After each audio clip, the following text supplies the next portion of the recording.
गुलाब खां जो हैं सारंगी बजाते थे अटारी पर। ठीक है, उनका काम था सारंगी बजाना। और उनकी एक छोटी सी बेटी थी राधा नाम की। तो राधा जो है वो बस एक बेटी थी, पत्नी उनकी थी नहीं।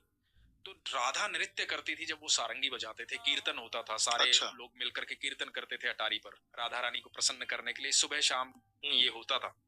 और यही उनकी दिनचर्या थी और यही जीवन यापन का साधन भी था। तो वहीं से उनको भोजन प्राप्त होता था, जो प्रसाद में मिलता था वही ग्रहण करते थे बेटी और बाप जो है।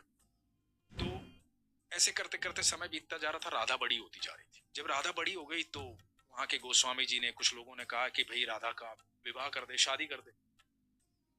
तो गुलाब खान ने कहा कि मैं कौन होता हूँ शादी करने वाला, और मेरी तो इतनी औकात भी नहीं है, हैसियत भी नहीं है, जो होगा राधा रानी देखेंगे। तो लोगों ने कहा भाई सारा खर्चा हम करेंगे, सारी व्यवस्थाएं हम करेंगे, तो चिंता मत कर, राधा रानी का ही तो दिया हुआ है सब। तो एक लड़का देखा गया और राधा की शादी कर दी। अब जब राधा की शादी हो गई तो गुलाब खां से ये जो वियोग था ना, ये सहन नहीं। अब जो बेटी सुबह शाम उसके साथ रहती थी, सारंगी बजाता था, नृत्य करती थी, हर समय बाबा बाबा बाबा बाबा, वो सुन नहीं पा रहा था, वो बाबा बाबा रोता रहता था उसकी याद में। लोगों ने बहुत समझाया कि बेटी पराया धन होती है। उसका विवाह हो गया, वो चली गई, सारंगी बजाना छोड़ दिया, सारा दिन राधा राधा करता रहता था। एक दिन हुआ क्या कि गुलाब खां दिखाई नहीं दिया किसी को। खूब तलाश किया, गुलाब खां कहीं नहीं मिला। तो लोगों को लगा कि बेटी के वियोग में आ गया था, दुखी हो गया था, हो सकता है बैकुंठ धाम चला गया हो, उम्र भी हो गई थी उसकी।